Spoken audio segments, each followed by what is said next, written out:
میں ہے صاد، یہ بھی 3 حرفوں والا ہے، لمبا کر کے پڑھیں گے اور اس کو پر کریں گے۔ اس کی جگہ بھی زا اور سین والی جگہ، یعنی ان تینوں کا مخرج ایک ہے، اور یہ بھی سیٹی کی آواز کے ساتھ پڑھیں گے مگر پر کر کے۔ صاد، آخر سے دال واضح ہونی چاہیے، صاد صاد۔ اب آخری آج کا حرف ہے ضاد، اس کے آخر سے بھی دال واضح ہوگی، لیکن اس کا مخرج باقی حروف کی نسبت مشکل اور لمبا ہوتا ہے۔ اس کا مخرج اس طرح سے ہے کہ آپ کی جو زبان ہے، زبان کی جو سائڈز ہوتی ہیں، دونوں سائڈز، ان کو زبان کی کروٹ کہتے ہیں۔ کیا کہتے ہیں؟ زبان کی کروٹ۔ تو زبان کی کروٹ رائٹ یا لیفٹ سائڈ سے 5 داڑیں جو ہماری ہیں، 5 داڑوں کے برابر جتنی زبان کی کروٹ ہے، یہ اوپر کی داڑوں کے ساتھ خواہ رائٹ سائڈ پہ خواہ لیفٹ سائڈ پہ یہ جب لگے گی تو وہاں سے یہ حرف ادا ہوگا۔ اس کا زبان کی نوک یا سامنے کے دانتوں کے ساتھ کوئی تعلق نہیں، عام طور پہ یہ یہاں سے ادا کیا جاتا ہے۔ تو اب آپ نے بہت کوشش کرنی ہے تب یہ مخرج درست ہوگا، تو زیادہ تر لیفٹ سائڈ سے ادا کرنا ایزی رہتا ہے رائٹ کی نسبت۔ تو آئیے کوشش کرتے ہیں۔ ضاد ضاد ضاد۔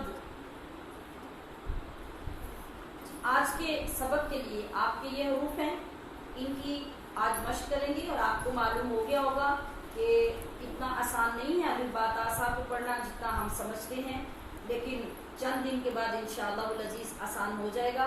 لہٰذا اب آپ اس کو بہت کوشش کے ساتھ اپنی ذمہ داری سے خود یاد کیجئے، مشق کیجئے، اپنی کیفیت کے مطابق جتنی ضروری سمجھے اتنی مشق کریں، میں کوئی تعداد مقرر نہیں کرتی۔ میں ایک دفعہ دوبارہ ان حروف کو پڑھ دیتی ہوں تاکہ آپ کے لیے روانی آسان رہے۔ آپ سماعت فرما لیجئے۔